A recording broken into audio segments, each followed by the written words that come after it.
Peace, peace, peace, peace.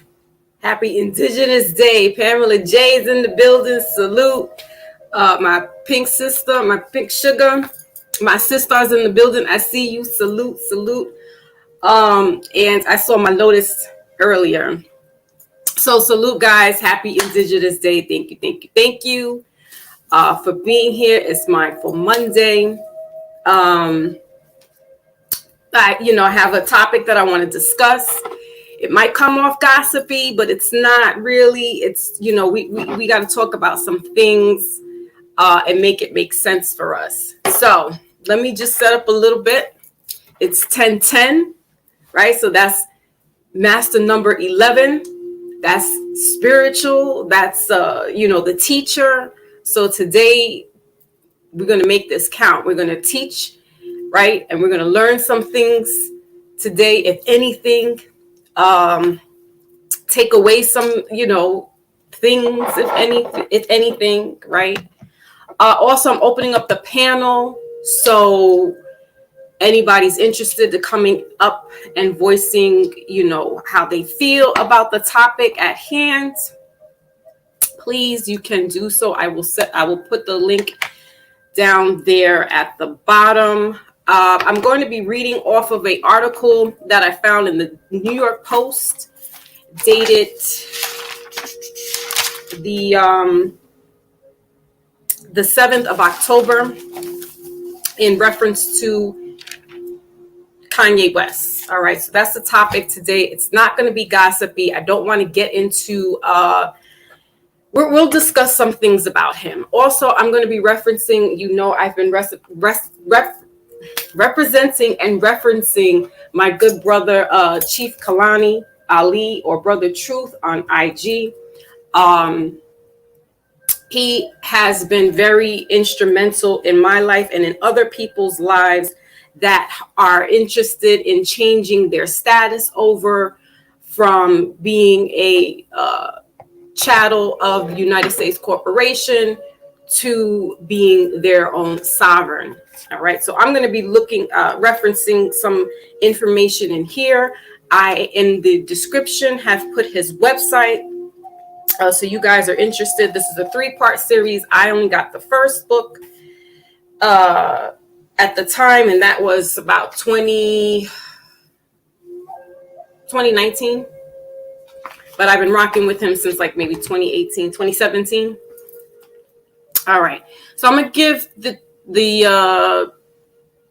chat a little time to roll in. I'm going to light this. I lit the Palo Santo, but now I'm going to put some sage up because it's Indigenous Day. We're repping Taino. Stand up. Taino, stand up. Salute. If you're not Taino and you're indigenous to the land, salute to you. Tribe of Benjamin, tribe of Judah.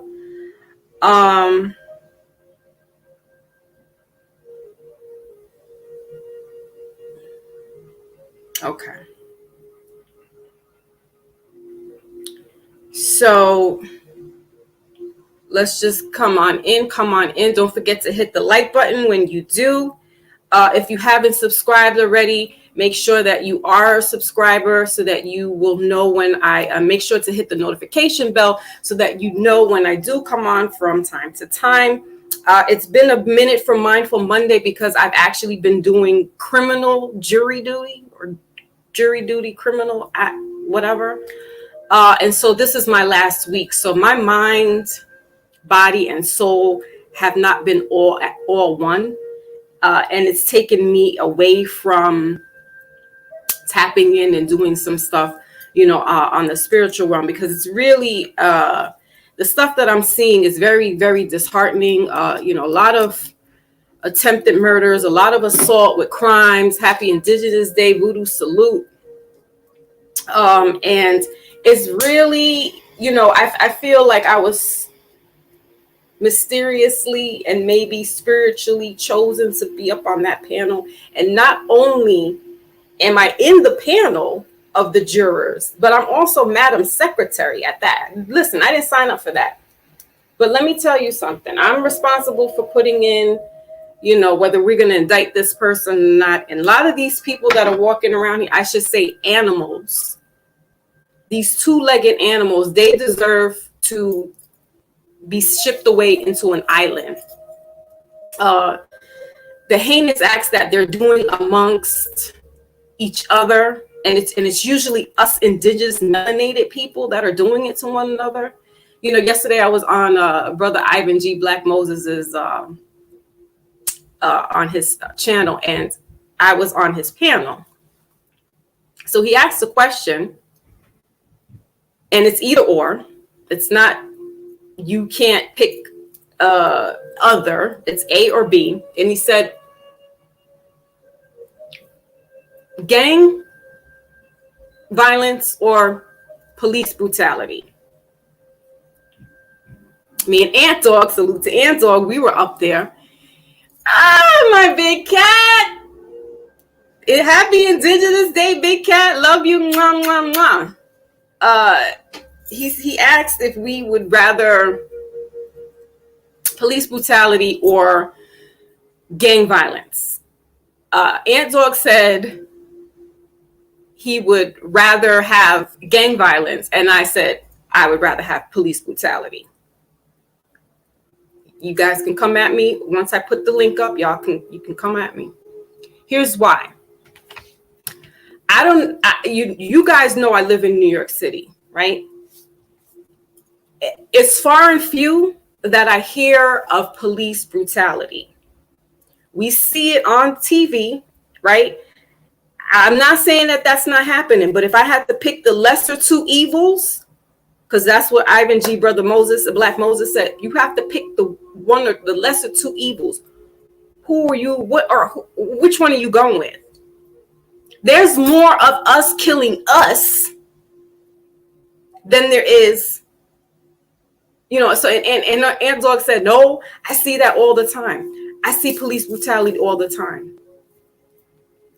It could be different in different states. That might be happening more maybe in the southern states, Midwest, but in the cities, in the major cities, listen, dollars to donuts. It's happening more with black males shooting up black males. I'm doing jury duty. I'm telling you what I see. I can count on one hand how much police brutality happened. And that's one case so far. And I've been on 45 cases so far. And it was assault to a cop. It wasn't the other way around. So, listen, when you see police officers, I'm not caping for that. What we want to talk today, what we want to be today is enlightened. We want to be intelligent. The word genius, and I have the definition in here written down, is being thrown around for Kanye West. Genius, I don't think so. I'm not giving him that much credit. Ivan G. Black Moses asked me the same thing. Do you think he's a genius? No. He's a brilliant idiot. He's smart. He's clever. He's savvy. What he's doing is not helping us. It's helping himself. He's a narcissist. When he told you that Bush doesn't care about black people, and he felt all that back support from everybody, that's when he took it and ran like, oh, I got them in the bag. I do understand some of the things that Kanye is talking about. This is why we need to not get into the gossipy about him, but understand, what is he really trying to tell us? I'm wearing the Central Park exonerated. Now I will show you. These are the Central Park 5 now exonerated 5 that were wrongly convicted at the age of 14 through 16 back in 1989, April of 89. All right, this is Raymond. This is actually Raymond's product. All right, you can go to his website, Park Madison NYC, or go to his IG page, Raymond Santana. Salute to them. And y'all know how I reference them every now and then. Why? Because I love my black men and my black boys, my children. I will always go to bat. And if you're wrong, you're wrong. And then that's it. I'm not going to bat for you. Kanye is an entertainer. So I sway no either way with him. He's doing his job. The one that got away, salute to you. Takes one to know one. Are you not gossiping? I'm gonna put the panel up so you can come up and talk to me. He was projecting what he said. Gang violence all day, big head. Grand Rising, Hurricane, salute, Grand Rising. Voodoo says American women board police to the streets with same time. Most women are going to agree with you. Well, yes, right. Most women would agree about police brutality as opposed to gang violence. But let me just say this, a example was given by Ant Dog, and if he comes through, he could probably tell it even better. But he said a female cop had stopped him, and she was a little aggressive. I think she was a melanated female cop, right? She was a little aggressive with him. And he's like, ma'am, I didn't do anything, blase blue. I think it was like stopping at the light or something. It was a minor traffic offense, right? So he's complying, but he feels she was a little aggressive. That incident passed. Another situation happened where it was a male, not a cop, who he might have suspected to be affiliated with some organization, starts swerving around him, and they pull up to the light because I guess Ant Dog was kind of moving, at his own speed. And the dude pulled down his window like, we got a problem? So Ant Dog's now, gripping a little tighter on something next to him. Ant Dog is like, dude pulls down his window a little lower. Ant Dog pulls it stuff a little closer. That happens more often than you're seeing the so-called police brutality. So come on. Black men, I know you have it different, and it's going to be different. But let me tell you something. Like I just said, I'm in New York City. I'm in one of the highest rate crimes right now. I told you, I'm doing criminal grand jury. Not one case have I gotten is police brutality. I've gotten everything on sex trafficking to, and these are all against Black and Hispanic people. I don't know. That's what I'm saying. It could be regional, wherever you're at. I don't want to make it, across the board. But I'm saying regionally from where I'm at, this is what I'm seeing. So yeah, I would take that because I'm not seeing that, as opposed to I'm walking across the street and these little derelicts in the corner have a problem with somebody that's standing on the corner, and me and my children happen to walk by, and then somebody's, God forbid, getting shot at. This is what I'm seeing. So my Lotus is in the building. So no, it's not gossipy. What we're trying to get to understand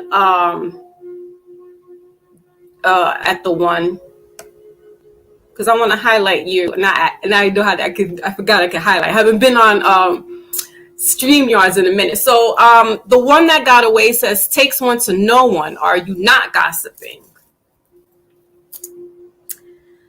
No, I'm not gossiping. Gossiping would be, talking bullshit and adding bullshit to the fire about it.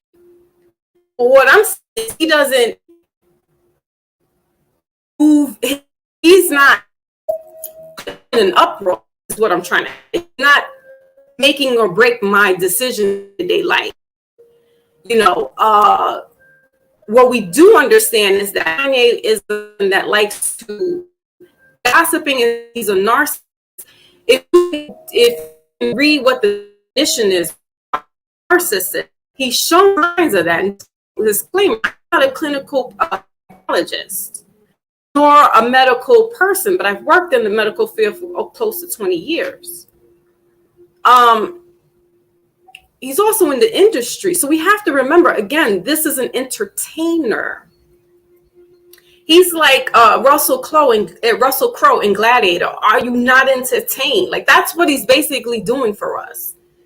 So now, yesterday, I guess it was, he's got his YouTube, or excuse me, Instagram and Twitter account suspended or whatever, because he's talking against who?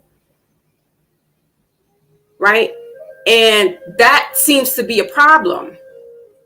But when he's saying other stuff, it's like, what?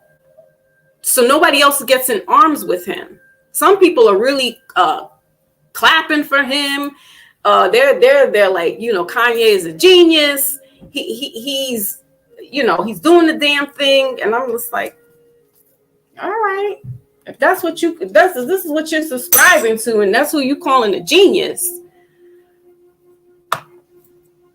What he's doing, you know, and then he came out with this this interview with the person named Carson. I got my notes. I'm not babbling, guys. I did write my notes down. I do want to be fair-minded and mindful, because it is Mindful Monday.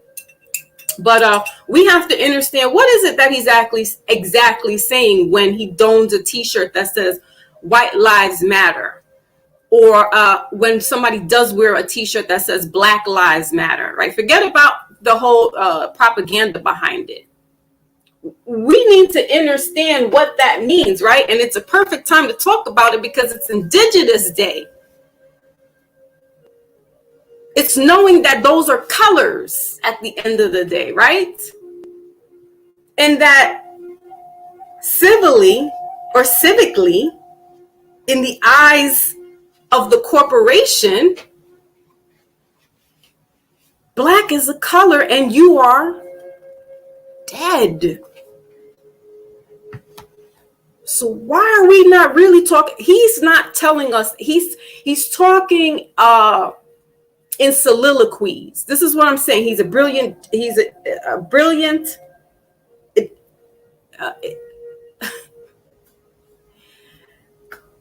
He's brilliant. I have to say that he's brilliant. He knows how to market.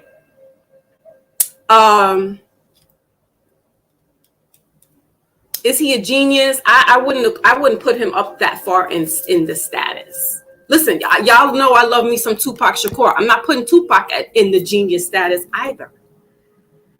However, Pac is very well read and versed. And yes, I will compare Tupac to everybody, because he is the template.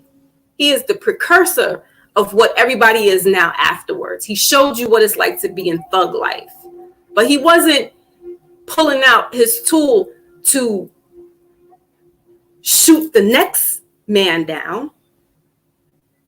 If anything, and we heard about this, he stopped two white men assaulting a Black man, right?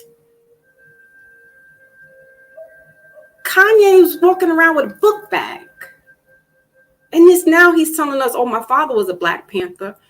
Kanye, listen, you should have been screaming all that high life back then. So we then understand where you're coming from. But you took an oath and you're siding with some other people now, and they're coming at you. It could be that he's crying for help. It possibly is that he does want to come into the revolutionary, like he really wants to be, he's finding knowledge of self. But he's at that tipping brink where it's like, not too many people are going to jump in and save you, Kanye. And the people that you want to save you, you're too far removed from us. But if you want to humble yourself and step down off that platform, you got some brothers out here that'll open arms for you. That's in this community that is about that life of, higher vibrations, healing thyself and making it work for the people. not opening up a church or a congregation all for the tax write-off. St. Pablo. Oh, you're wearing Pope John Paul. What are you talking about? Educate us. I know he's signs and symbols, and that's how they all are. We know that there's 3 popes, right? The white pope, the black pope, and the gray pope. I'm not wearing any of that stuff. So he's letting you know there's idolatry there. I don't know what God or who he's serving, which God, what demon, what angel, I don't know.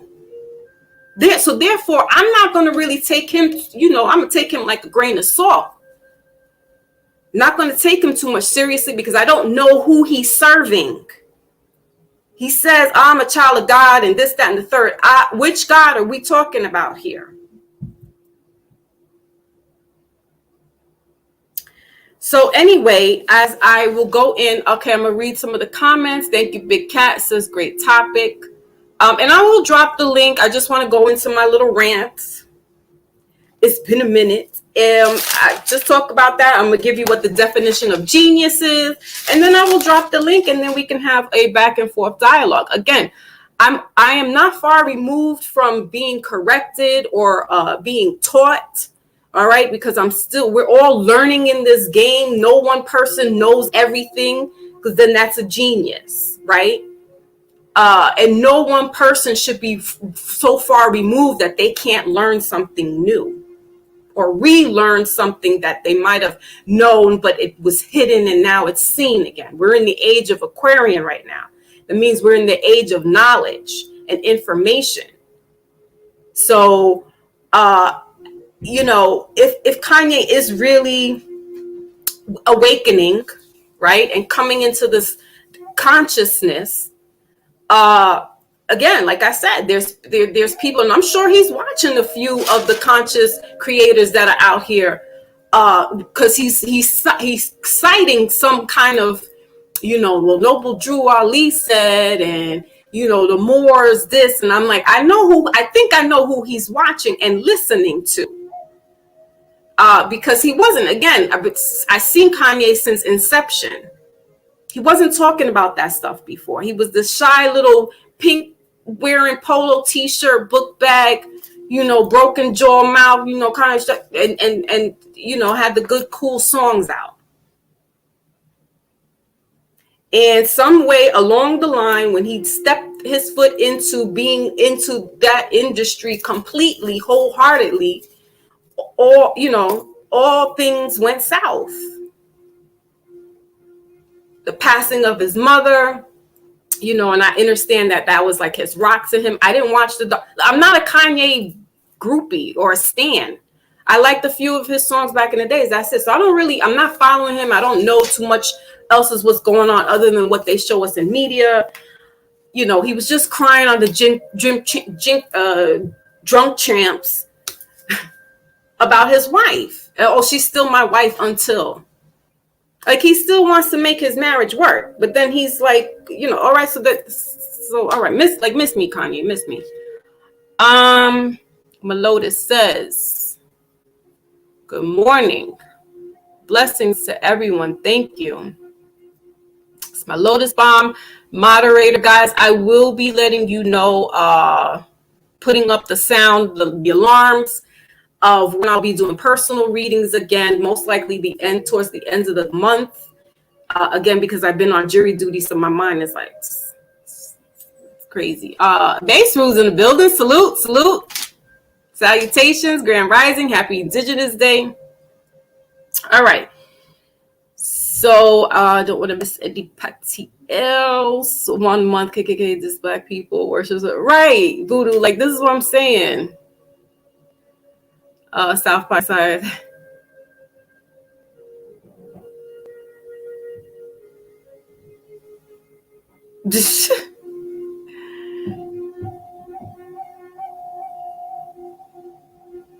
Thank you, Big Cat. Yeah, what, and that's the other thing. It's like 1 minute you capping for them, the next minute you capping, you letting us know Black Lives was a sham. Kanye, you about 2 years late. We got you. Thank you. We know it was a sham. Thank you. What do we do now from that? What do you do? Again, I don't know who this Candace Owens is. My head is very, very much like an ostrich. It's pretty much in the ground with certain things because, empathically, as an empath, a sensitive person, there's but so much information that I can take that's not of my higher vibration. And I don't really all this stuff that I've been watching, that I've been enduring the last 3 weeks of a grand jury. That's enough for me of a lifetime that I don't have to look at the news again. I'll just hear stuff. It's really, it does a disservice to your soul when you're constantly watching this kind of stuff. Does it mean you should walk around here, la la land, and not pay attention to what's going on? No, absolutely not. But in doses is all I can say. So I don't really know about these people because at the end of the day, for me, I don't feel like none of this is relevant. And when you're dealing on a higher plane, this 3D shit is like, I'm just living it. I'm living it. Because I'm like in the ether sometimes where I have to like really, okay, and that might sound crazy. Somebody could be like, Foxy is, so I called in yesterday to MREC and telling him my spooky story. And one of them was like, two of these people were like, she sounds like she needs some medication. And the other one was like, she needs to lay off the drinking. So you're going to have people who are going to clown you. And that's what's happening with Kanye. He very well could be very serious. But there's people out here clowning him because it's like, what are you saying? You're here for entertainment. All right, so let's get on to the get on. Let's get to the definition of genius, because that word's being thrown around a lot, and for him specifically. And again, it's not hating, but I'm not giving him that title. All right, so genius, a personification or embodiment, especially of a quality or condition. Extraordinary intellectual power, especially mental superiority. I'll repeat that again. Extraordinary intellectual power, especially mental superiority. Now, could we say that Kanye might be mentally superior? And this is why he's having some manic issues, because he's so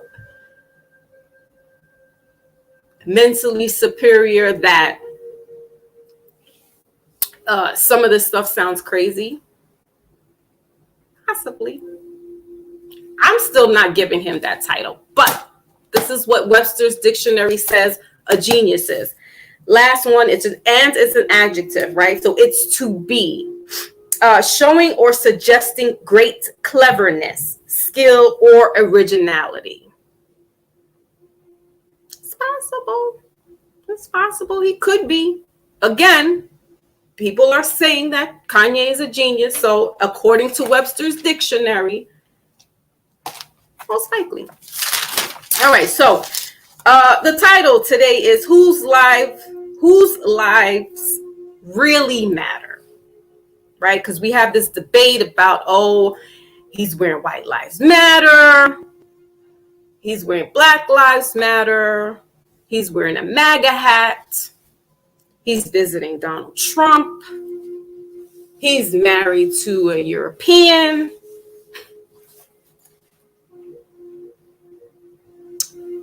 We say all lives matter. It's like, no. Whose really life matters?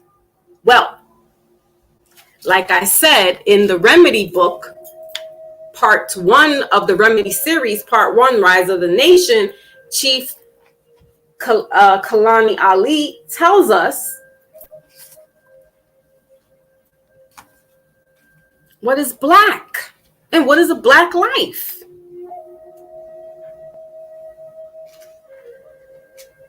So Let me get here. Hold on a second.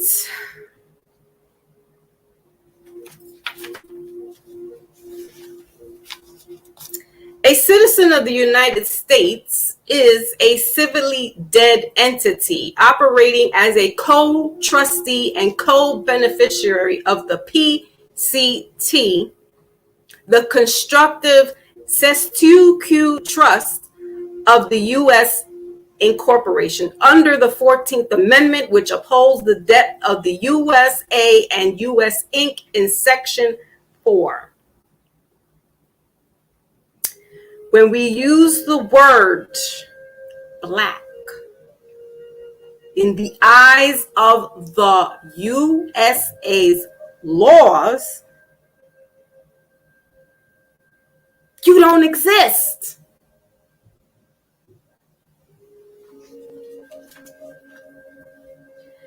A federal company titled the United States Inc., their mission was to naturalize American Indians from their tribal nations and convert them into U.S. citizens. To now be called blacks, Africans, slave descendants, Negroes, coloreds, Latinos, etc.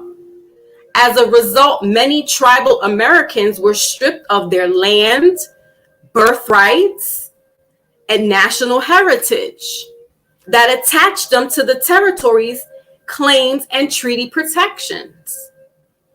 Once original Aboriginal Americans identified as blacks, Afro-Americans, colored, and etc., they immediately lost all of their sovereign.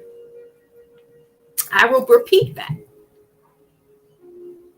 Once Aboriginal Americans identified as blacks, African Americans, colored, etc., they immediately lost all of their sovereign power and subjected themselves to being the 14th Amendment chattel slave.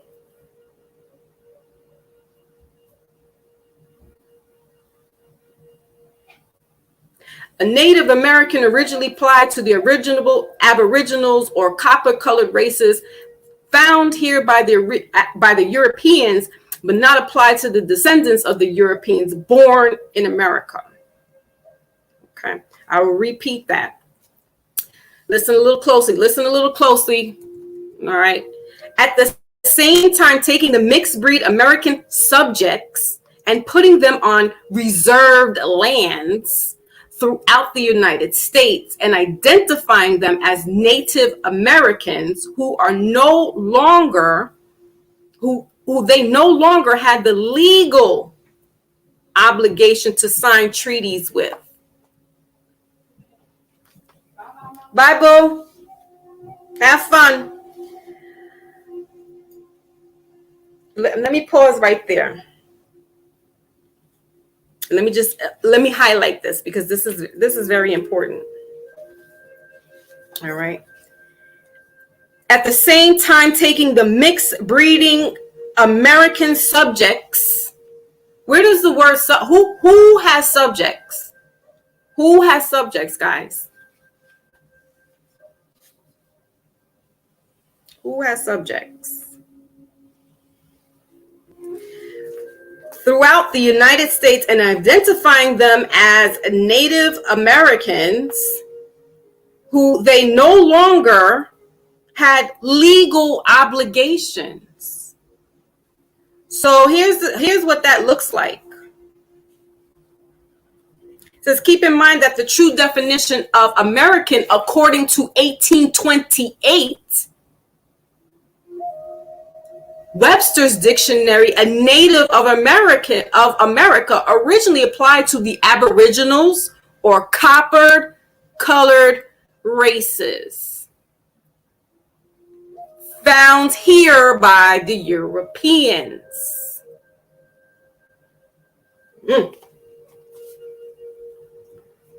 So we're going to slow all this down today. Kanye, what are you saying? What is it that you really want to say, Kanye? Let it off your chest, but ask for help. Like for real. Because now you done got your pages snatched up because you talking about that others, but you are Hebrew, you are Moor, you are indigenous, you are native, but you say your brother is Elon. Oh, I could call Elon, my brother Elon Musk up at, my brother, as Steve Jobs. He's talking about other people that aspire him, and these are his brothers.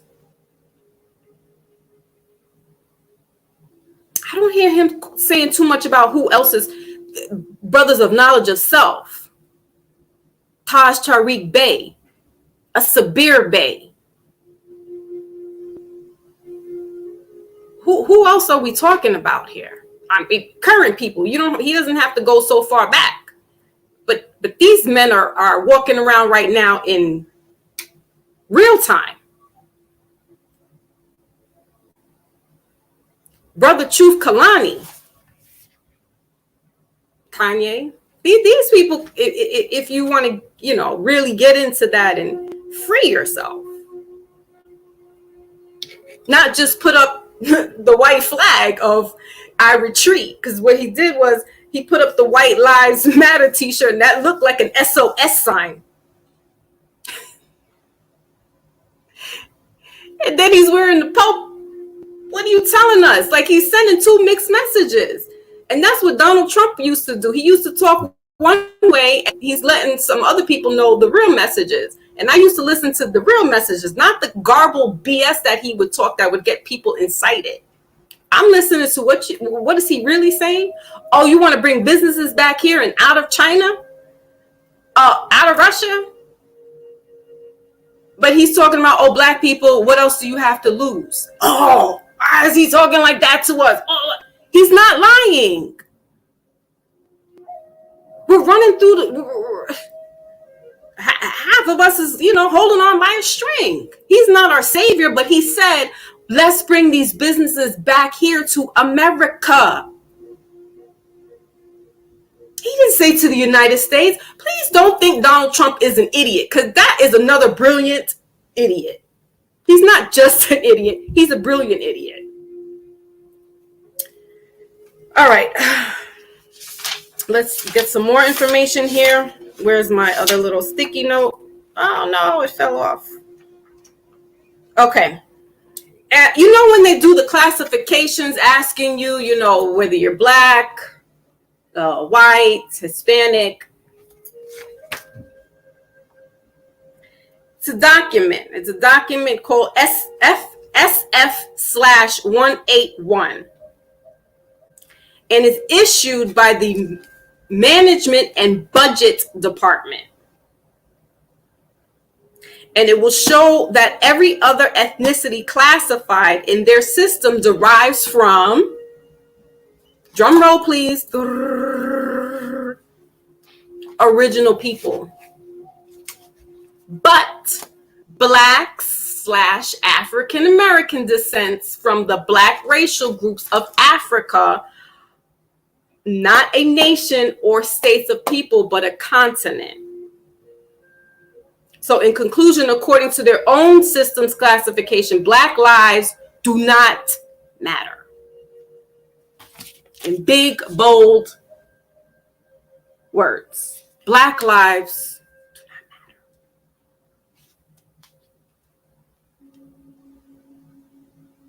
And guess what? Neither do white lives. It's all about money. And money has no color. So when we start to understand that all this stuff is smoke and mirrors, and it's to get us once again in arms with each other, instead of really understanding that this is a chess move, these are games being played, no matter how well of a chess player you are, it's still called a game, right? They say in the game of life, right? So we're playing a game. We're all simulations in this piece. Some moving higher up in the frequencies, like Mario World. Start off at the bottom, got to get the princess all the way up at the top. And in between that, you die a couple of times. And then you ascend. But in those realms, you got to learn some things. You got to learn not how to die again, right? You got to learn how to, if I cross over that little portal with the little monster that comes up in the pipes, right? And now I know I got to jump over it instead of walking across it. It's the same thing, guys. It's life. That's really life. And so when we start to understand about that, this whole corporation, we're all in the same gang at the end of the day. Just our skin complexion might be a little lighter, a little darker. Their concepts might be a little different from ours. But in the corporation, if you're not making Kanye, I don't know how he's a billionaire. I don't pocket watch people's money. I never do. It's not my style. I only watch mine, and I don't even like to watch my pockets because it makes me sad sometimes when I don't have enough money in there. So I don't even want to watch my own pockets, let alone some industry person's pockets. But if they're saying that's what he is,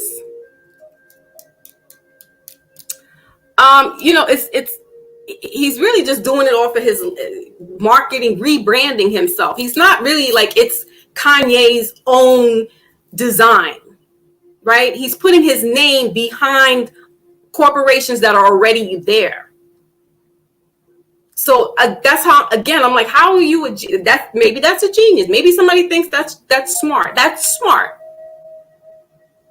Genius, I don't know. We're using that word too much around him, and it's triggering me. It's triggering me, y'all. I gotta be for real, because I'm like, I don't see it. I don't see it. So I'm gonna look at the chat really quick, and then I'm gonna drop the link, because I really don't have too much more to say about it. I wanted to just enlighten us that what he's saying and how he's going about certain things, articles of clothing, making statements, what is truly behind that.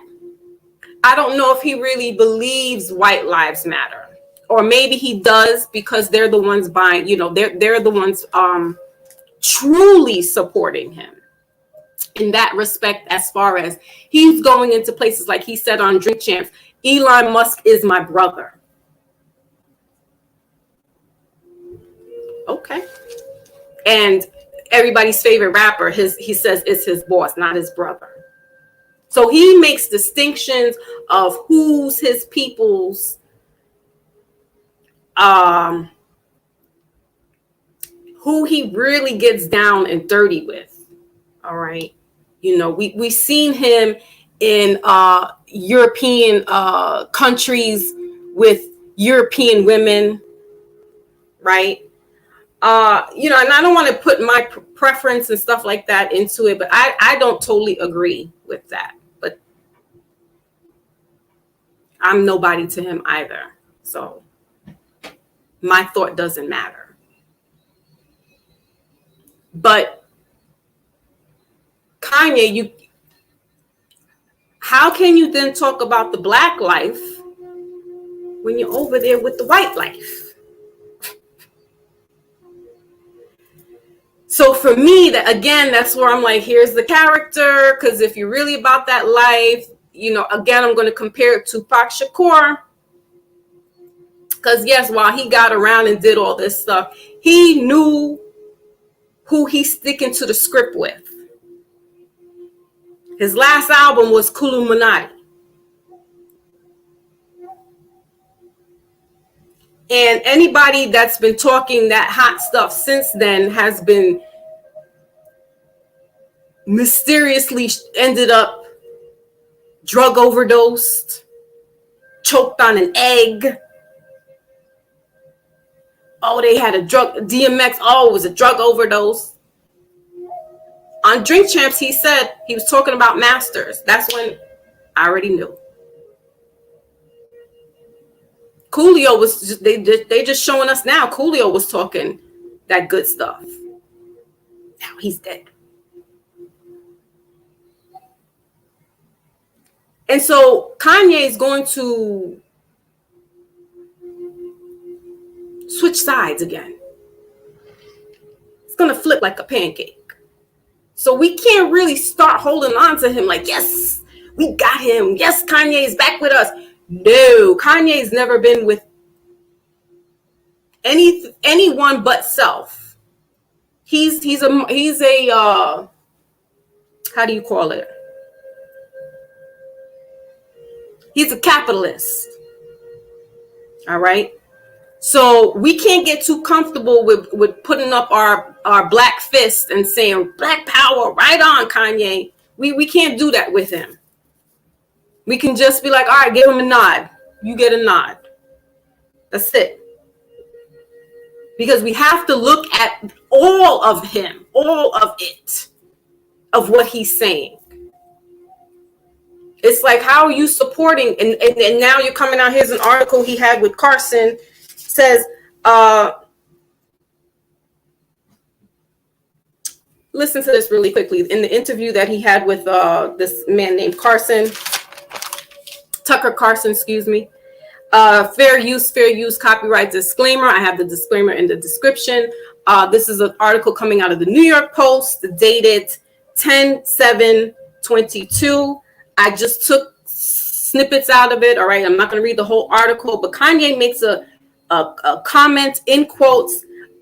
So, the interviewer asked Kanye, double down on his decision. He said, I doubled down on the decision to wear the shirt that was shock and backlash the stunt caused. He was surprised at how him wearing the White Lives Matter shirt was going to cause such a frenzy, a shock, right? In quotes, he says, I just channeled the energy. Listen to the words that he's using, guys. That's how you know he's listening to some conscious people on YouTube. I know who he's watching. I just channeled the energy, comma, it just feels right. Period. It's using a gut instinct, a connection with God, and just brilliance. End quote. What do you say, Kanye?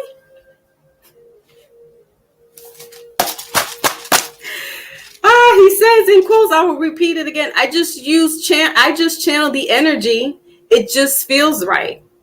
Period. It's using a gut instinct, a connection with God, and just brilliance. If somebody's really humble, they're not saying all that shit. You're not throwing in the brilliance. You're just going to be like, you know what? I thought it'd be, creative or, whatever. You're throwing in a gut instinct, channeling the energy, connection with God. So then Kanye goes on to say his father reached out to him, which he found hilarious. Kanye found hilarious that his father reached out to him. I thought that the father says in quotes, I thought that shirt was funny. Kanye asked his dad, why do you think it's funny? And his father said, it's just the black man stating the obvious, end quotes. So his father reaches out to him and says, I thought that was hilarious. I found that hilarious, what Kanye did with wearing that White Lives Matter shirt. He says, I thought the shirt was a funny shirt. Kanye asks his dad, why do you think it's funny?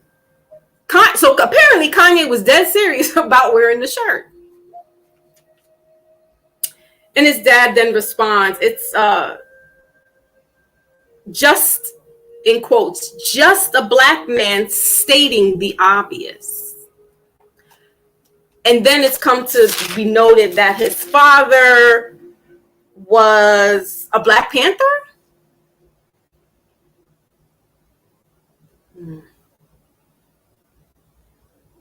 Kanye then says, Carson asks Kanye's thought about the controversial statement, White Lives Matter. Well, he says white lives matter and blamed a group mob of liberal Nazis because the same people that have stripped us of our identity and labeled us a color have told us what it means to be black and the vernacular you're supposed to have, end quotes, he said. Then he says, he goes into saying that he tells a story about his father being a Black Panther that was facing racial discrimination growing up in Delaware, as his family was one of the first Black families around. And when West's father attended a Black university, Black classmates that were around him, they were asking, "Oh, why are you talking white?" Right? Kanye said, in quotes, "If we saw ourselves as people and not a race, comma, then we would treat our people better," end quote. He called the Black Lives Matter movement, in quotes, a scam earlier this week. All right. In quotes, in America, comma, we as Blacks, comma, will look down on each other on how good we speak, but we're speaking English. There's nothing whiter than English. We're not in our native tongue, actually. So we judge each other on white goal lines, not based on exactly what our culture is based on, end quotes. Then the article goes on to say how Kanye was threatened for wearing the MAGA hat. He was threatened for his life and all that good stuff. So, well, not good stuff, but that's the end of the article or that section. So Kanye is getting a lot of, I can see who and what he's listening to, because it's almost sounding like some of the places that I go into use YouTube screens. And he's like little Peter Wolf, the boy who cries wolf. It's like it's almost a cry for help. It's like he wants to express himself, but then it's like he has to double back, or I don't know. This is why I call him a brilliant idiot. So all right, let me check your comments, guys. Thank you for tuning in. Don't forget to like, share, and subscribe. My Maybach is in the building. My brother Maybach, salute. I just found that he made Marilyn Man. Oh, Lord. See, and then we're doing this. Voodoo. So again, how do we take, the boy who cries wolf, how do you take him seriously? One too many times, you're going to be like, listen, little boy, I can't help you. The one time that you're really going to need us, we're not going to know. We're not going to know. So, I don't know, man. I just wanted to expand that we need to be mindful about what these entertainers and stuff are telling us, how they talk to us. They definitely double talk. More distractions than anything, again, to keep us out of keep our eyes off the prize is what they're trying to do. Hold on a second, guys.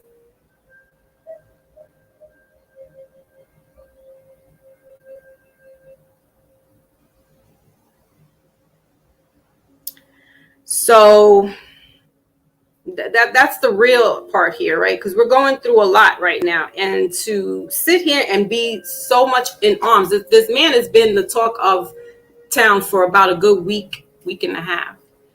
So he's making tractions a little too longer than usual. So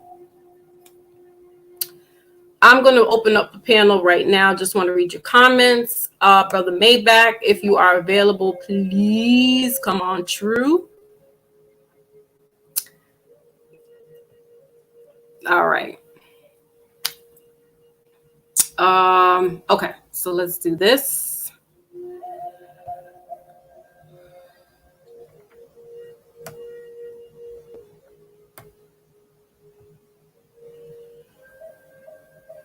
Playing some indigenous music in the background because it's Indigenous Day. All right. So I put the link down there. If anybody wants to come up and join. Funny story, while I'm on this jury duty, it's crazy that I'm on the panel with Kevin's sister. And it was his birthday Thursday, I believe it was. So she was talking to him, and I come out of the bathroom, and her and a couple other people looking at me. I'm like, uh-oh, what did I do? And she's like, no, come here. So she's on the phone, and she's like, this is the girl I was telling you about. And so she says, she was like, this is Kevin, say happy birthday. And I'm like, oh my gosh. I was like, oh my God, how are you? How are you doing? Happy birthday. And he's just like so humble. I'm like, why are you putting your brother on the spot? I know he's like, what the hell? She was like, no, he's good. And he really was he's such a gentle soul. Like you can hear it in him. And to be one of the youngest children in that Central Park situation, and to come out,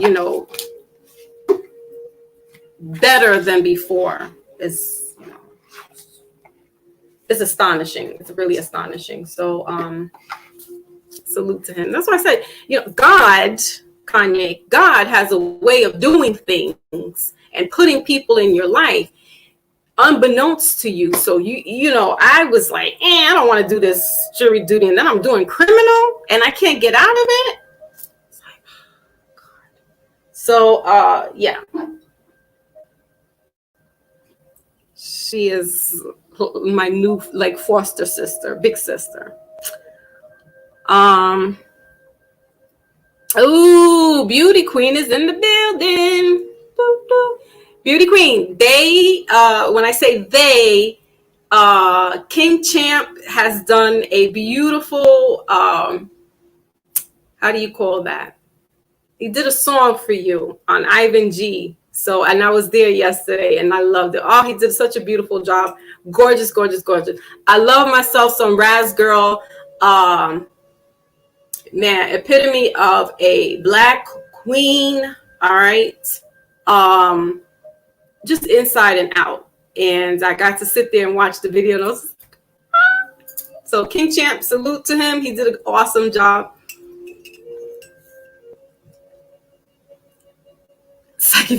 Hurricane, what? Y'all come up here. Don't be shy now. I done dropped the link. Come on, True. What did Hurricane say?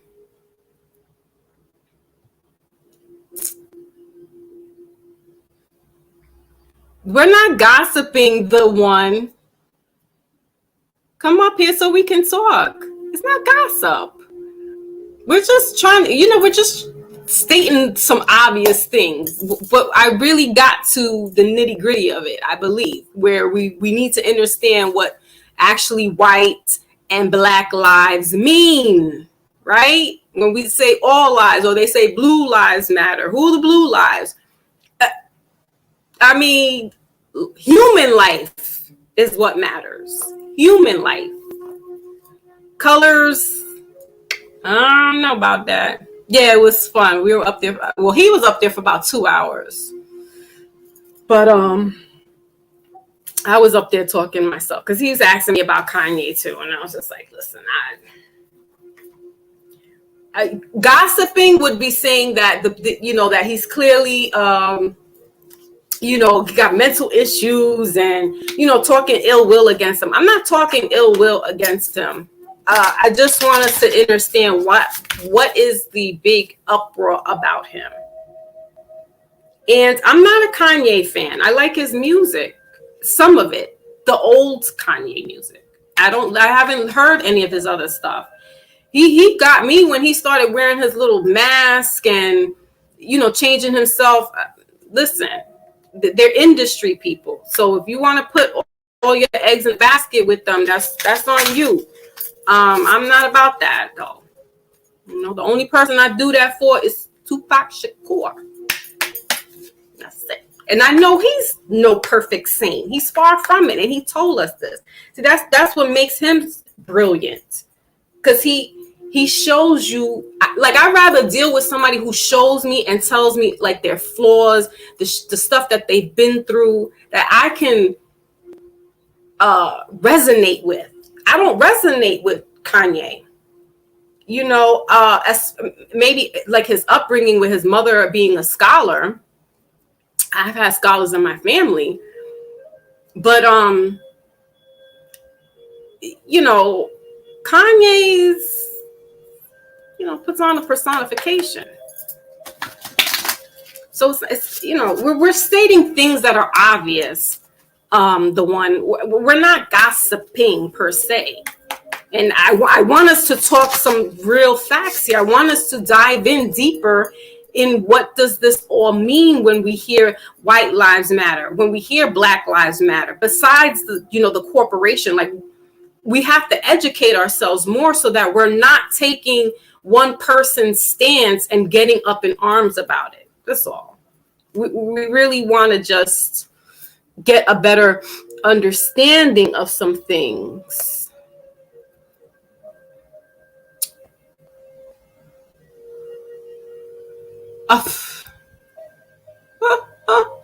But let's be clear though, we will Jekyll, we will roast, because we got some of those in here.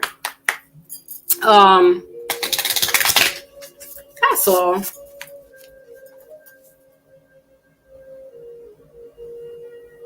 That is all. Maybach, where is you? I know you. The kids are out today, but I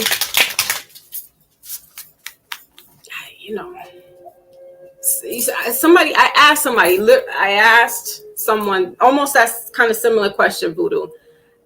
If you're a so-called Black person, we'll say melanated, because we know Black is a color, right?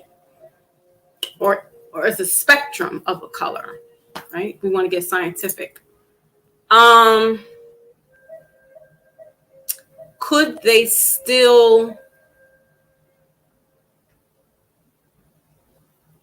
promote or push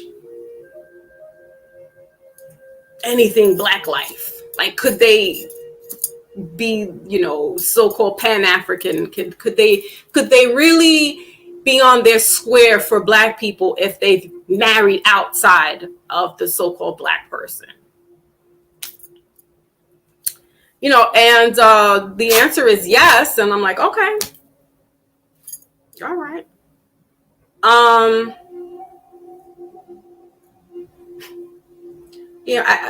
try to keep, that to myself, because it's like we do have some family members out there, but for me, it's always going to be B1 first. It's always going to be B1 first for me. Now, that doesn't mean you can't have acquaintances or your colleagues at work and they're around and whatever, you're cool and stuff, but and this is just me, but there's a lot of people that kind of think like that. You have to draw the line. I almost feel like integration was a setup. We know this. Integration was kind of a disservice, because we were scrambling to move in to the so-called white communities that we wanted to be included. Inclusion was a problem, because we have to be clear. There were Black billionaires, millionaires 100 years ago, 100 plus years ago. So what we have to also do is stop reading the books of late and go back to like the 1800s, 1700s. Read books before 1900s. There's going to be a little more truth in those books than they are now, because a lot of especially in the civil rights, a lot of that stuff got, turned, the words got turned around and so forth and so on. But if we really want to know the nitty gritty of things, we need to read books back, past the 1900s or prior to the 1900s, rather. Because then we'll really see that, oh, there really was this going on. They want people to think that we were all these chattel slaves and there weren't anybody thriving. Nobody had lands. Everybody was a slave picking cotton. No. And not if you're speaking to true natives, they'll let you know, no, my family we weren't a part of that. The rabbit hole gets even deeper when you start to see and hear stories, if you will, that Black people were enslaving Black people. They were using them as indentured servants. So when we really start peeling the layers back, we can't start being mad at this person, that person, this person, because at the end of the day, they all were doing it. But when you form an allegiance and an alliance, like Malcolm, good brother, Honorable Minister Malcolm X, Malik Shabazz, if you don't stand for something, you'll fall for anything. So when I say be live or be one first, I'm standing on something, for something. Doesn't mean that I don't like or love any others, but my alliance and my allegiance is be one first. I came from a Black womb, and I'm going back into a Black womb when I exit out in the physical. You understand that? We all are.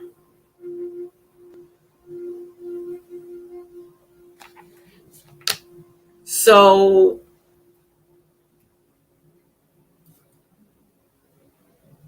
got to get real with ourselves, like Pac said. Thank you. I had to bring out the feathers. We got to do the feathers because it's Indigenous Day today. Ohio, hoo-ha, oho, hoo-ha, not hoo-ha. I don't know the cause. Don't get me sitting up here trying to say some indigenous cause.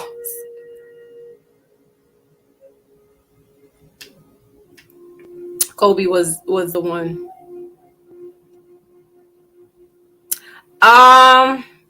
Yeah, I could see where you're saying voodoo. I could see that. Ooh, Ivan got problems. Black Moses in the building. Black Moses, salute to you, sir. Contracts work.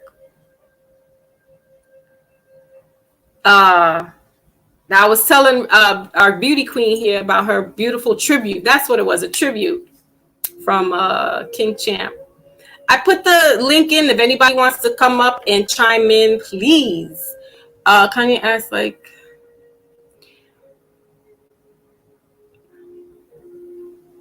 indentured servants sign contracts to work.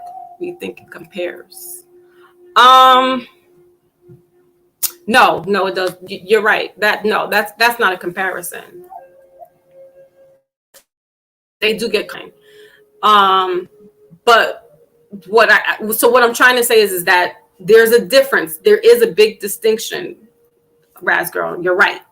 So indentured servitude, you're getting paid. Slavery, you're getting nothing.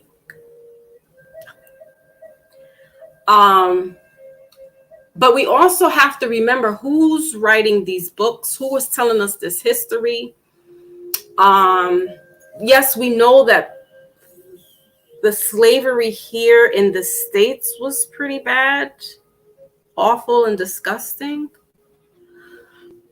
But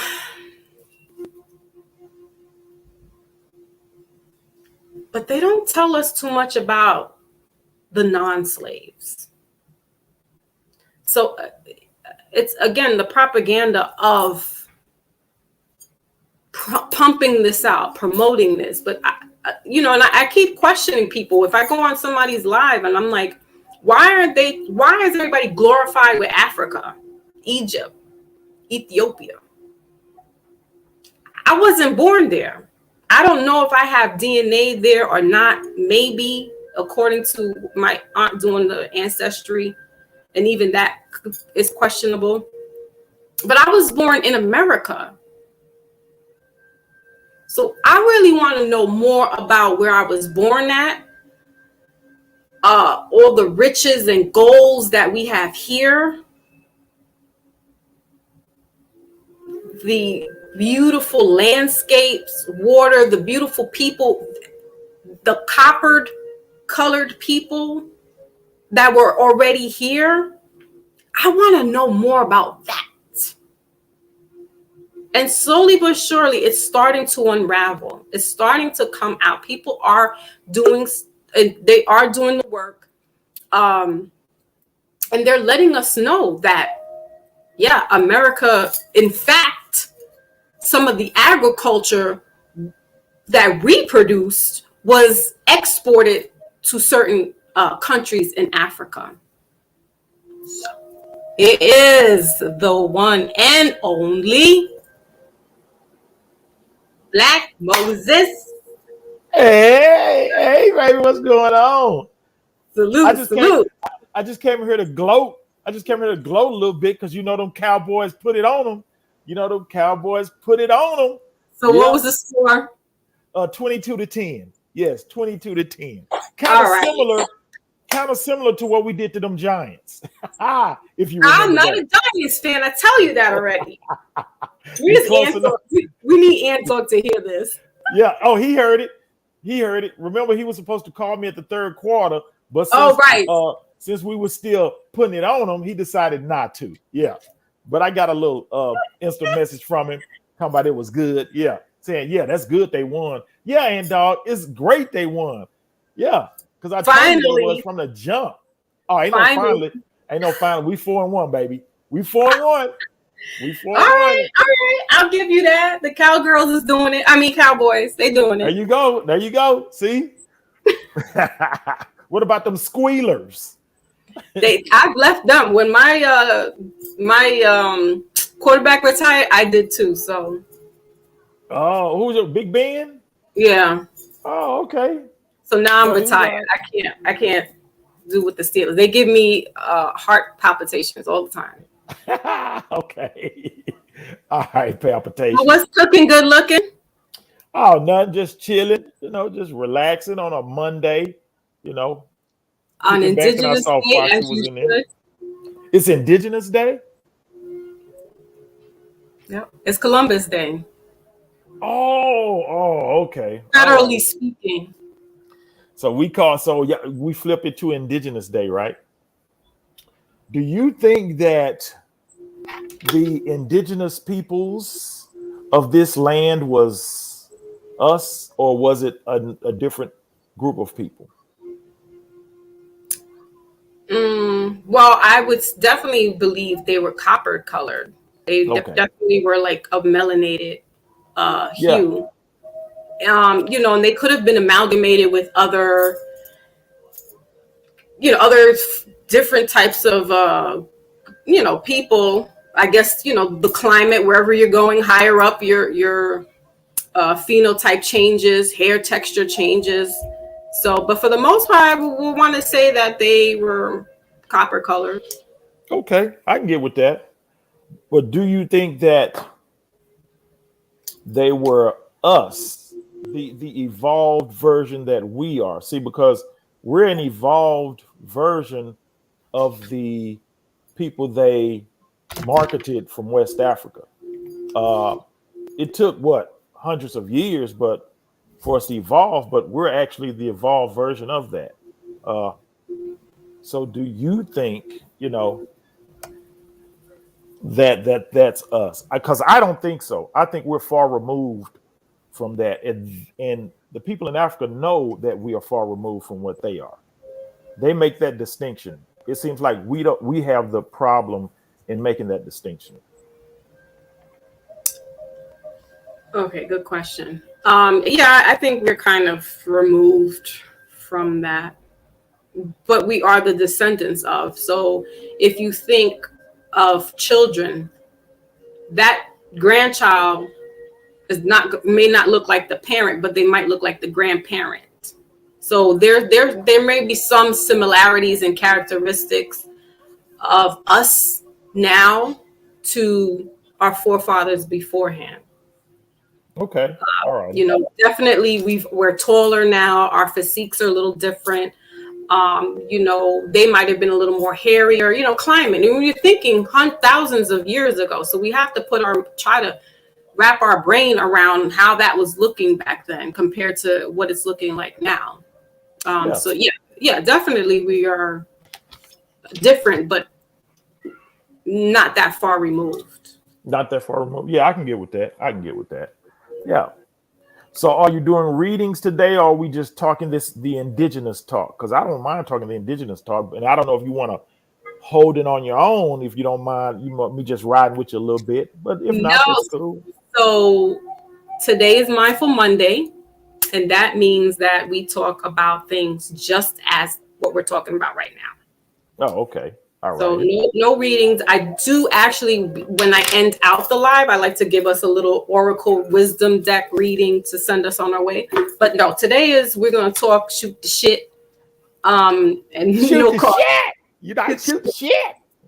And you are very welcome to stay up here with me and talk your ish, because you, brother Black Moses, brings that thought-provoking. You always have me spinning my head question like, and I like that.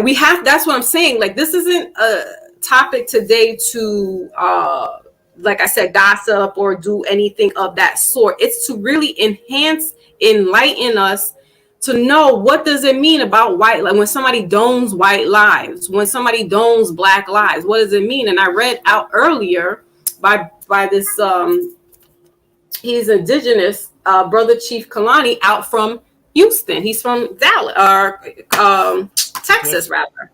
Okay. And so, I was letting the people know what it means to be Black legally, what it is, how it came about, and words like Moor, the Morin, right? So I'm going to read this really quick, and then you can chime in, Black Moses. All right. So in this book, on chapter 2, rather, the USA and the Moor connection, right? So highly recommended getting the Black Laws Dictionary 4th edition. It lets us know in Black Laws Dictionary, melanated people in general can be defined as Moor, which stands for an officer in the Isle of Man. Moor can also be seen as a derivative of mu'ar, and mu'ar is an ancient word used to describe so-called Black people all over the world before the terms Black or African were used. The mu in Moor is pronounced as in the moo sound a cow makes. So Moor is also spelled M-A-U-R, M-A-U-R-E, M-O-R-E, and M-U-U-R. It means most, and it means dark in color. The word Amor, A-M-O-R-E, means love in multiple languages. And just one last thing. The letter, okay, so he talks about where the Morins, that derivative, the R, comes from. So the letter R is Relsh or Resh in Hebrew, and it means head. Also in the English language, Moor, M-O-O-R, was comparison with runaway slaves, aka or free man. When using the word Moor, M-U-U-R, or Moor, M-O-O-R, leave off the ish. Muarin or Muaran is better. The suffix IAN is a variant of the suffix and which means pertaining to. So when we're saying Muaran, you're pertaining to the Moor. But if you're saying the word ish, it means kind of something, but not really anything, right? So when we hear Moorish, it comes from the word Muraskis, and Muraskis is someone that is kind of a Moor, but not really a Moor because they have converted to Christianity. Oh, okay. And last thing, Moorish is the German Dutch way of saying Murasko. So Moorish means a Moor who is converted to Christianity. And do you really want to be a Christian? Christian means Cretan, and he breaks down what Cretan means. So this is definitely a good book to invest in. You can go on. I have the information down in my description for anybody that's interested. He does, if you want to change your status to being a sovereign, right, and getting off of the corporation, he does that. And so that's what, when we're talking about Black lives and Black and white lives, we need to understand that kind of concept. So that's all. That's cool. And I like it. I like, people are writing books and all of this. My only take is that we're writing so many books and so much segmentation of what should be our culture. Because here's the thing we don't take into account, and this is solely focused on the continent of Africa. It was so many places, tribes within that continent before they started splitting up into individual countries. Even before you had Nigeria, Ghana, it was even smaller segmentations than that by the people themselves. So being that we came from a variety of those territories as far as the slave market, I think, and this is just me, I think these, like Moorish, origination of Moorish, and then you have the Hebrew Israelites doing their things, they're segmenting into these different groups. We have so many of these groups and so many writings to back up what they're saying, not truly back it up. This is a lot of this. Yeah, it's some brain work, but a lot of it is taking work from other scientists, other people that have studied and have actually traveled abroad, to where we don't have a streamlined culture for us. We've never had one. There are some things that were building culture. And like you said, the Christian meant Cretan, but one of the cultures as far as Black people was actually the Black Christian church.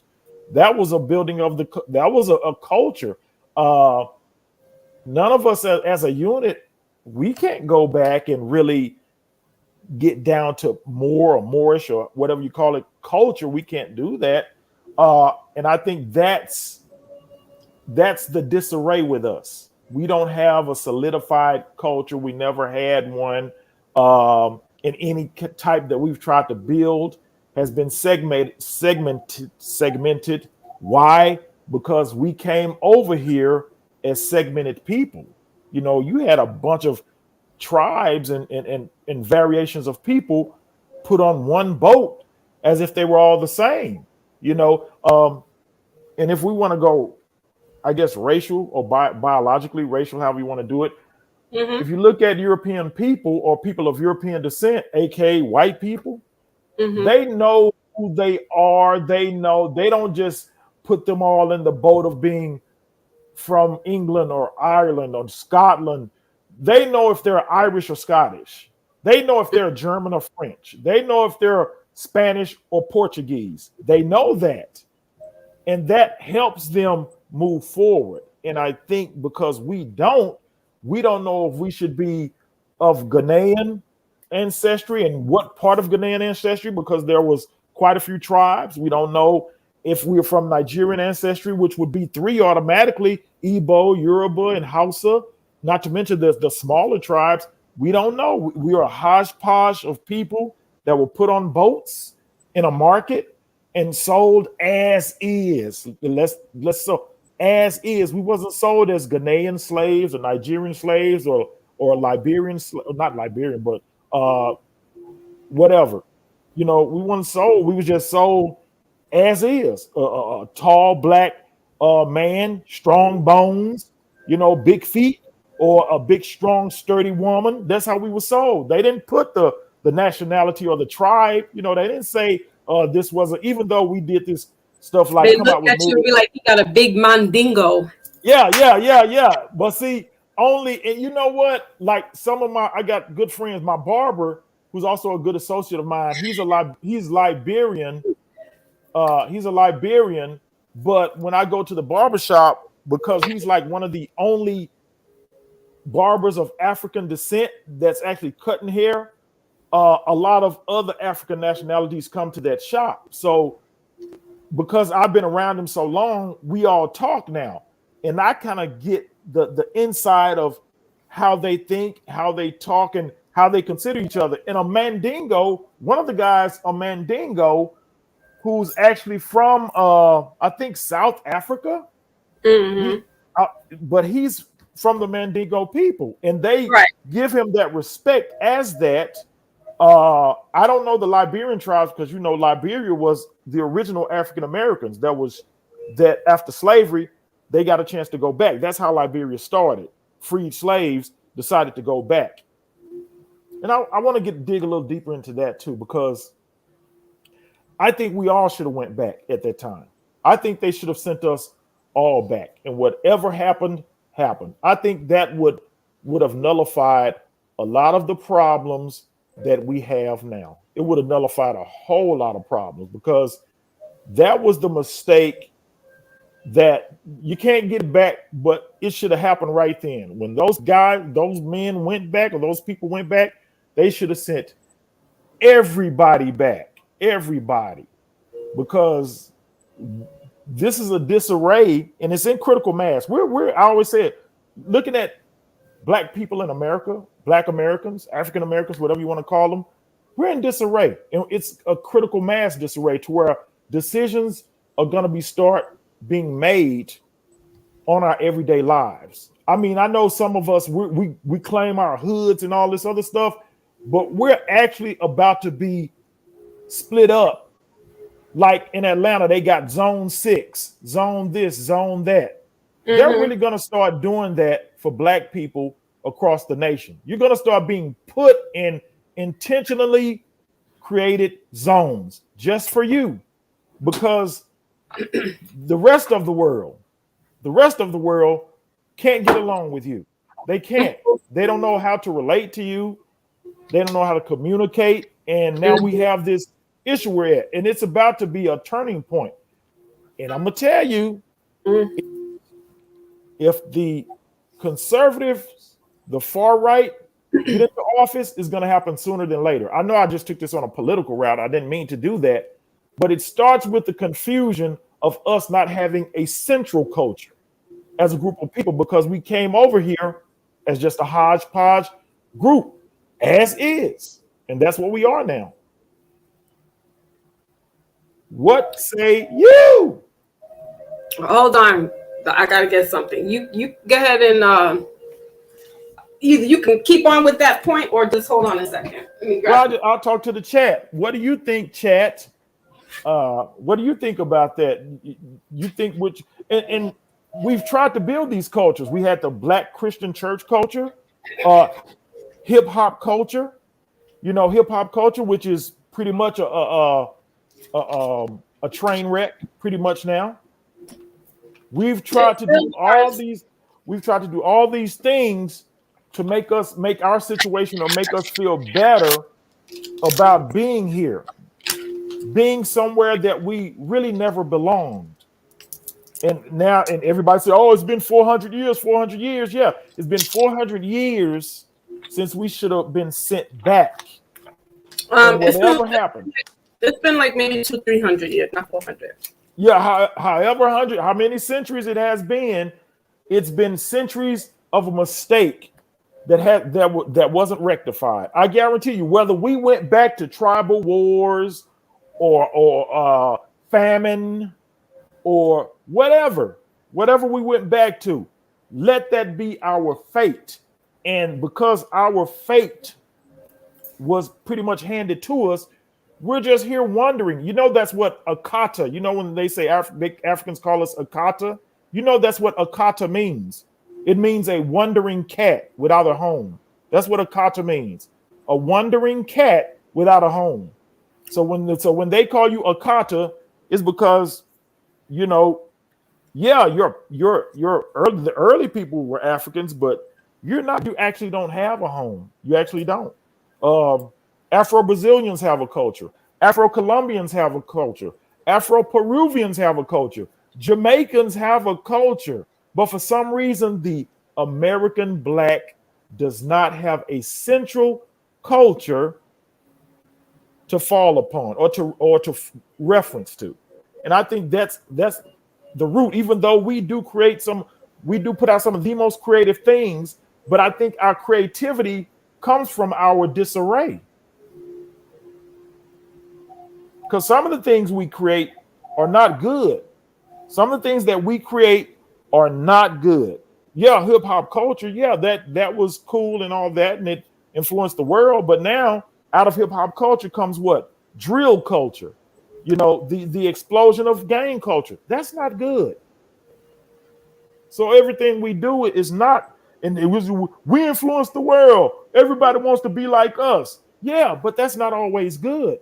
Because now you got gangbangers and drill people in the UK. That's not good. You got Crips and Bloods now in freaking South Africa. That's not good. It's not. I was like, they drilling in the UK. Yeah, what? Listen to UK. Let's pull up. Shout out to my brother Pinero, who's from the UK, and brother Schiffer. Salute. Yeah, pull up. Schiffer. Pull up UK drill rap. And no, they're not here. But yeah, they would. I had asked them that, and I was like, "What the hell?" And Panera was like, "Yeah." I was like, "And y'all got projects too?" He's like, "Yeah, that's where they're at." I said, "That's where I saw the video." I don't think they always had projects. They lived. Everybody lived in those tenements. They call them tenements, and everybody lived in them. If you see some of those, it looked like the Bronx PJs. I was like, "What the hell?" But if you look at them, it's just not blacks in there. It's just low income people. But in projects, it's mainly blacks. You asked me a question prior to me going mute for a second. What was that again? What were you asking? I don't remember. You know, I'm old and black. Yeah, right. And you went into it.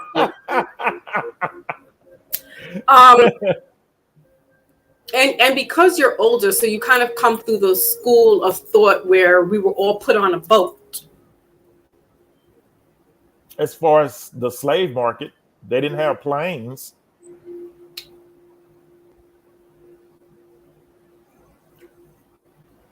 They all weren't put on a boat, though. So you're saying some were already here, right? Right. Well, and you're right. I'm going to say because the biggest slave market didn't require a boat at all. It just took some walking.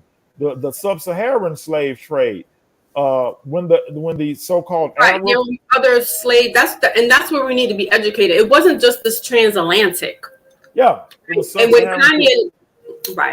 when Kanye told us that slavery was a choice, remember he said this not too many years ago. And Kanye is always bringing these shock and awe trigger topics up to us, or trigger words and stuff like that. And people are like, "Oh, what the hell, Kanye? What are you talking about? Slavery is a choice." And when he said, think about it, you had a choice to either fall in line or fight your way out of it. Yeah. And leave. He's right. If you think about it that way, yeah. But that's the issue. That's the issue. People don't think. It's critical thinking. How critical is that, Foxy? How critical is it to just say, well, we could have went to slavery or we could have fought and died? Either way, how critical do you have to think just to see? And that's the problem with these short attention spans. That's the problem.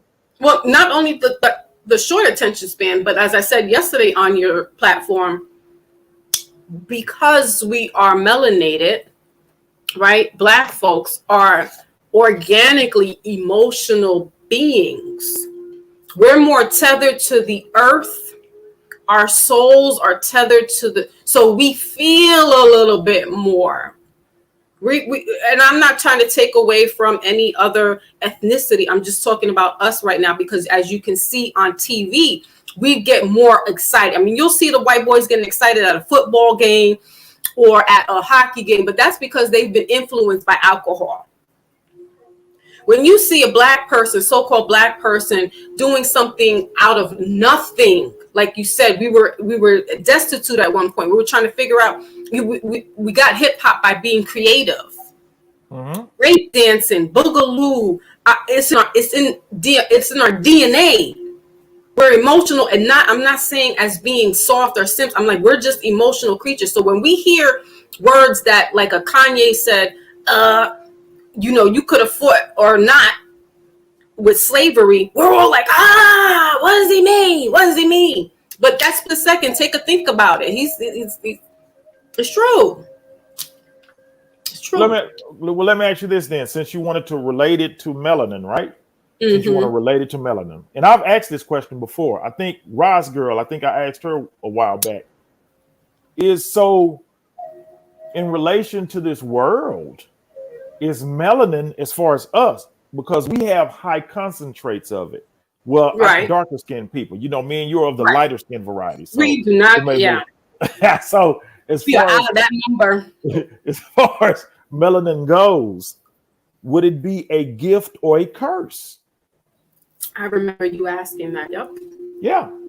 Is it a gift or a curse? Because with this high emotion, which you just said, because of our high emotion, we tend not to think ahead. We tend to consistently put ourselves in these situations all the time, no matter what we create.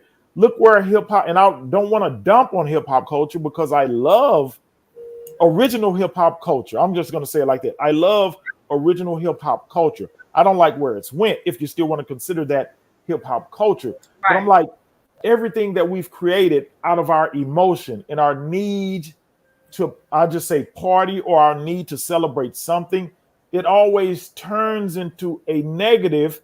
And also by saying hip hop culture, I'm going to take gang culture, because gangs were initially created to protect the neighborhood from the outside. Let's say the white mobs and the white gangs from coming in and attacking some of the blacks coming into the areas, because there was white gangs in LA called the N-word hunters. They were called the N-word hunters. Look them up. These were before the Crips and Bloods. The Crips and Bloods were a reaction to that and to protect the community that you're from. But look how what that turned into. Now they're not protecting themselves from outside forces. They have to protect themselves from each other now. Everything we start out of this emotion, out of this high concentration of melanin, for some reason down the line, it turns negative. Why is that? So is melanin a gift or a curse? Chat, soul peeps, y'all can answer that. I actually spoke of you earlier when I first started the live, and how I was on your platform having this conversation as far as the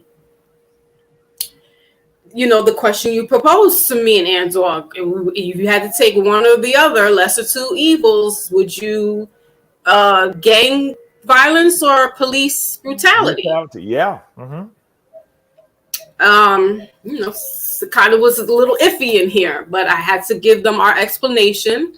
I said, I spoke on Ant Dog's behalf of what his answer was and what our answer was. And I really enjoyed having the conversation with you two yesterday, because we have to think. We have to do this critical thinking. We can't always be in our emotions, because this is what gets us hoodwinked and gets us caught slipping. and when we're getting into our emotions, we're losing sight of what's the real point. When you said just now, what was the question again? Is melanin or high concentrates of melanin? Because all humans have amounts of melanin. All human beings have amounts of melanin. Some just not more than others. And darker skinned people tend to have higher concentrates of melanin. So our higher concentrates of melanin, could it be perceived as a gift or a curse? Looking at our high emotional states that gets us in all kinds of stuff worldwide. I'm going to say, I'm still going to say it's a gift. I'm going to say it's a gift. So after looking at all the tribal wars, the Rwandan genocide, the continuous corruption in our motherland, as you want to say, in our motherland, continuously. My motherland, Jamaica. Corruption still. The JLP versus the PLP, remember that? The political party fights, those are all high concentrated melanated people fighting those battles. That's us fighting us. So would you say that is due to the high concentrates of melanin, to where we can't just sit down and think and talk and say, hey, okay, this is what we want, this is what you want. Let's find a middle ground here. It's never that. It's like, we don't care what you're talking about. This is ours, and bam, bam, bam, and we can all die. You know, that's what I'm saying. So, well, as a blanket statement or as a blanket answer, I would say yes, it's a blessing. But when you start to peel the layers back and dissect what it is, it would be what you're saying. Everything that you're saying. But, you know, as a broad answer, yeah. And I still wouldn't have it any other way. I wouldn't change that. Like I stated earlier, I was born from a black womb, and I will die back into a black womb. Okay. That's all I know. And that's, for me, that's like I said, that's all I know. I know no other way. So for me, yes, it's a blessing. Why? Because I've also gotten some spiritual enhancements, if you will, from the certain DNA that's melanin and been encoded in me. I can't speak for any other ethnicity. Do they have some type of superpowers, gifts, whatever you want to call it? Possibly. But I know that it's already encoded us DNA because we are of this solar system. We are of the universe. If you look at even the minerals within our body, it matches up with the minerals of the earth. So from the womb to the womb, you can't deny. That's like to deny your mother. Okay, so let me ask you this. If there was a scientific way, a treatment that could curb the high concentrates of melanin in people, the part that may attribute to the high emotional responses, would you favor it like a vaccine, or would it be a no with you? Here you go, the mad genius, mad scientist. No. However, that's a tricky question, because I would use that for those these violent offenders that are out here. I would give them a dose of that so that they can calm down. So it's a yes. It's a yes then. I said it's a tricky question. Yeah, but it's a yes. It's really a yes. You know, because even with the violent offenders, what about the non-violent offenders that have these emotional outbursts that still harm others? You know, so but you're just saying the violent offenders. So you're pretty much still saying yes, because once you start with them, eventually going to say, who else? What other issues can we solve doing this? Then we'll start just going down the line till we're all assimilated to proper behavior in the country in which we exist. All right, George Orwell, 1984. I'm just saying, these are just the thoughts that run through my mind. Honestly, these are just too much time on your hands. But no, that's how the other people are thinking. So, it could be used for mental treatments. And so, let's give them that, because maybe but that's what they've been trying to do. They've been trying to desensitize us because they know that, like Nina Simone said, to be young, black, and gifted. Yeah. They know this. The problem is some of us don't know that we are, and therefore this is why we have this internal battle. And as I said earlier in the program today, that Kanye could possibly have some type of mental deficiency. He could be processing. The process of grief can send you into a tailspin, especially if it's your mother, especially if it's somebody you're very close with. And then on top of that, now he's kind of trapped in, or I wouldn't say trapped, but he is in a sense into this industry, because even if he's waving the white flag like he wore his White Lives Matter shirt, I think that was an SOS. He can't it's almost like he's blood in, blood out, like we talked about yesterday.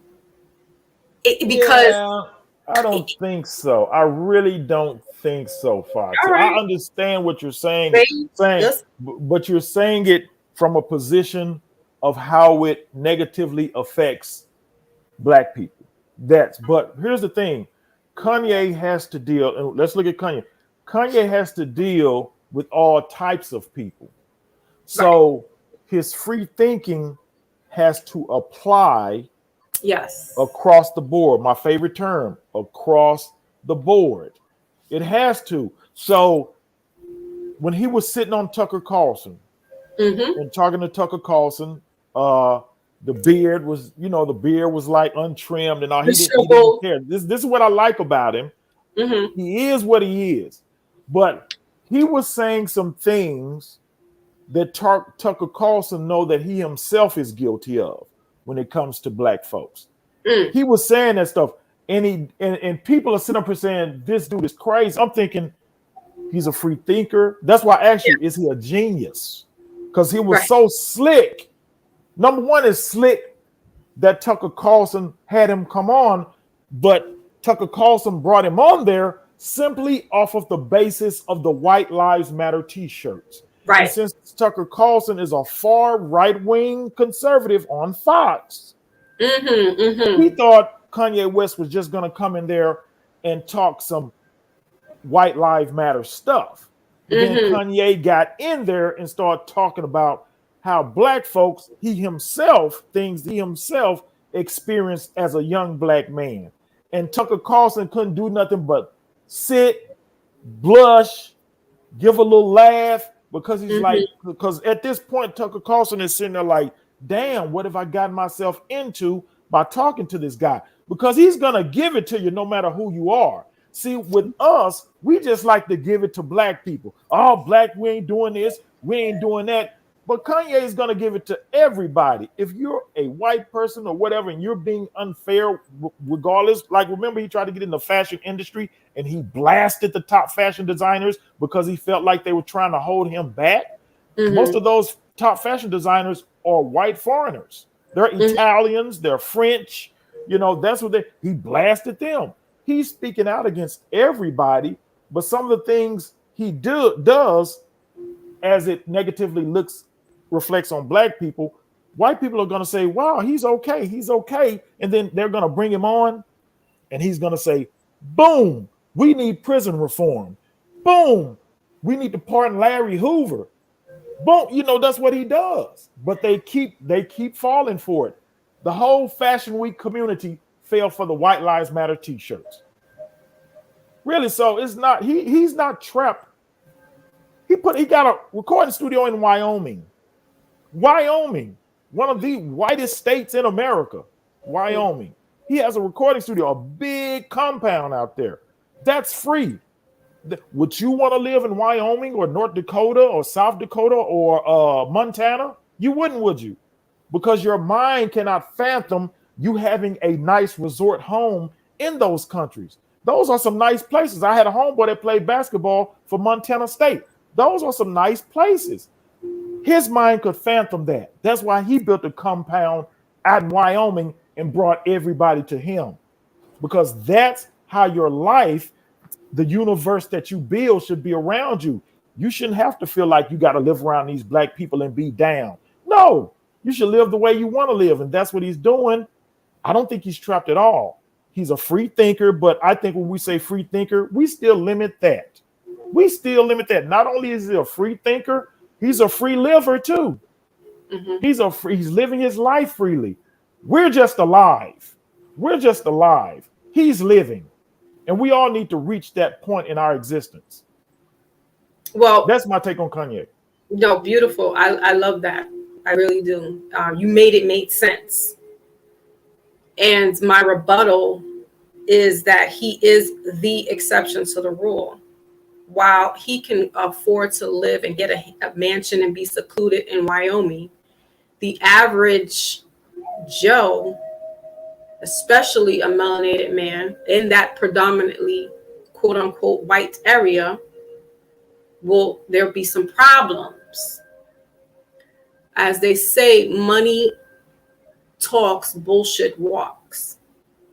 So he has the means to do certain things that the average person, the average black man and woman doesn't have.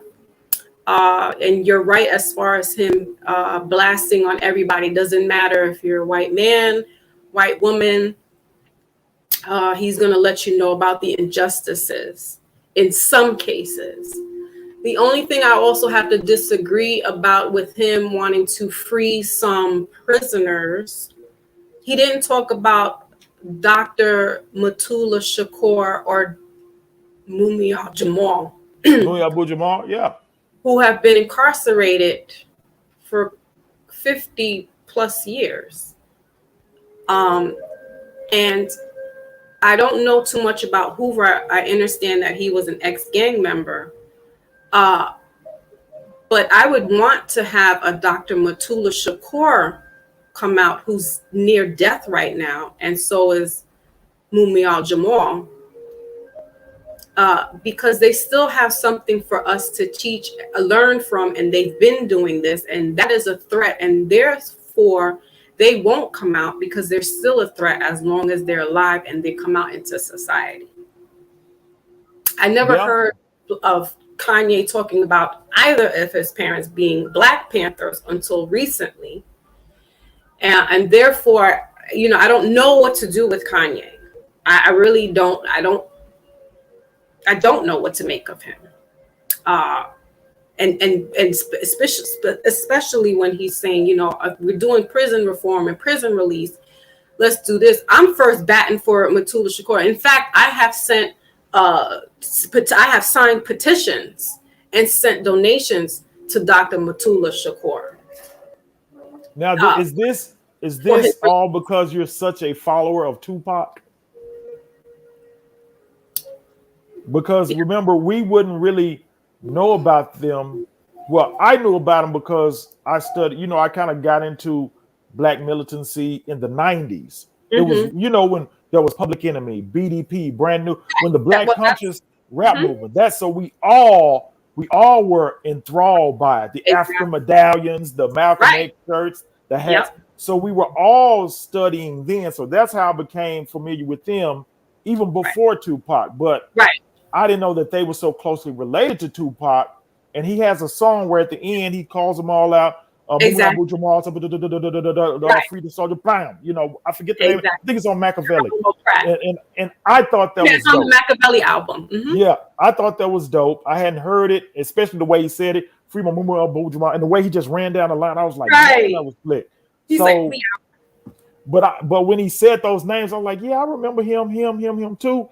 And for him to say it at that point in time, because remember now we're in the big ballin' gangster phase of rap. This was when he was on death row. This was after his death and they released Machiavelli. So this was the big ballin', death row, bad boy. Then came Rockefeller. this was about big money, big balling in the streets and all that other stuff. The Black conscious movement had been pushed out the way. Right. Years removed, pushed out the way. And for him to come at that period and say that, I thought that was phenomenal. I did. Right. But I was familiar with them, but you know, we all got into the fly guy stage of life at that point. You know, the party and bullshit. Yeah. I knew about them, but by following Tupac's life and then doing my own research about them. I also was like you were in that phase of consciousness where I had donned the African medallion piece. I had the Nefertiti earrings on. You know, I had the salt and pepper hairstyle. You know, I definitely was about the Black empowerment. My grandmother, my first, besides childhood books, because she would always get me children's books, but my first coming of age book was Sister Soldier, No Disrespect. And I was 13. So from that point on, my grandmother kind of set the spark, as Pac says, in the brain that it opened my consciousness. And then the following year, I read the autobiography of Malcolm X. So I've been on that wave, and then reading also about Huey P. Newton and Brother Fred Hampton. So I knew about that before Pac, but then Pac you know, talked about his mother and then his father, and then I started reading about his father, and then I bought the book Panthers 21, and I was like, wow, they really got Mumia Jamal like bad, and Dr. Shakur as well, because he was helping the heroin addicts here in the Bronx, especially in the South Bronx where I live, to get them off the methadone. And he took up acupuncture and got his license up in Canada, come back here to help the methadone addicts out. And that was a problem. And so you see those Panthers were, and Tupac's mother was also in helping with Dr. Shakur, doing that, help getting the addicts clean. That was a threat. That was a problem. And so from that point on, so this is almost 25 years that I've been rocking out with Dr. Shakur. So this is not of late. No, I've been behind the scenes with that. And I definitely, like I said, I signed petitions for his release. I've sent donations, you know, because it's not just Pac. This is before Pac. This man was actually doing things in the South Bronx to help the Blacks and Puerto Ricans get their lives back in order. Yep. So. Well, I'm going to salute it, and I'm going to drop down. Salute. I came in there kicking with my Foxy. I had to. Oh, I had to. Thank you. Oh, yeah. I might go on again. I'm trying to get my live streaming. Let us know what's going on with you and the sites that we can go see you at, please. Okay. All righty. Your chat, I couldn't pull your chat up, so I'm going to put it. Yeah, I'll put it from the phone. All right. I do it on the phone. Wait, say that again? Can't do it. Well, I'm on your live, and for some reason your chat won't pop up while I'm on here. So when I drop down, did you go into the comment section? That's what it's blank. Yep. Yeah. I know what you mean. Yeah, okay. So when I drop down, I'll come back in your channel and I'll just put my channels in your chat. Well, you could verbally tell us before you leave. Oh, well, yeah. Oh, definitely. You go to, well, you know, it's Bad Habits TV. And I said I was going to do my last live yesterday on Bad Habits, but I'm going to do a few more until people get used to the other channels. So those other channels where I will continue to do lives, because I won't be doing lives on Bad Habits TV. That's just for videos, shorts, and recorded podcasts. That's what Bad Habits TV is for. But for lives, those hot, boiling lives where you'll see people like Foxy Moon and Aunt Deezy and Ross Girl come to Ivan Got Issues, and Ivan G Unlimited. That's Ivan Got Issues and Ivan G Unlimited. That's where you get the hot, informative lives. No mess, no toxicity, I'm all about the main central topics that affect us all, not the little catty stuff and go-betweens between other folks. That's not me. I'm a grown man, been a grown man for a while, so I have no need for that. Ivan got issues. Ivan G Unlimited. Salute to everybody that's in here, or as they say, in the bushes, however you say it. And Foxy, is always, beautiful, phenomenal, fascinating. And I want to say salute to the Libras. Happy belated birthday again. Yeah. It's Libra season. Yeah. My birthday was Friday. It was Friday, and I'm still enjoying it. So, hey, appreciate you as always, Foxy, and I'll see you later on. All right. Salute. All righty. That was Black Moses, Ivan G in the building. And he always gives me food for thought. And we have this shared fondness for each other because we have this almost similarity of way of thinking. But this is what we need to have. We need to have the different perspectives without it bashing one another. Oh, you're stupid for saying that. You don't know shit. We're all learning, and we need to be patient with one another, be mindful with one another, be kind to one another in a sense, because we're all going through some things and we're all growing in different forms, one way or another. Give me 1 second, guys. 1 second.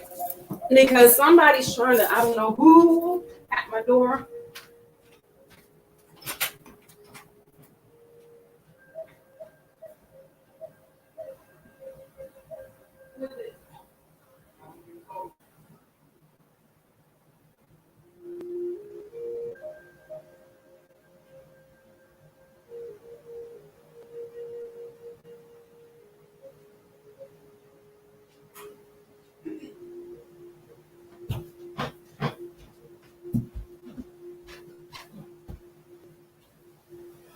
All right, gang. I'm gonna sign off because I have a semi-emergency at the moment. But I thank you all for tuning in, tapping in. I will be opening up the calendar and letting you know when I will be doing the personal readings, and I will be back again probably in the 2 weeks. I'll let you know when I'm going to be doing the all signs, all right? Or midweek check-in, rather. We'll do midweek check-in next week. All right, guys. Salute. Peace. Love you all. Thank you, my Lotus. Raz girl. Voodoo. Salute.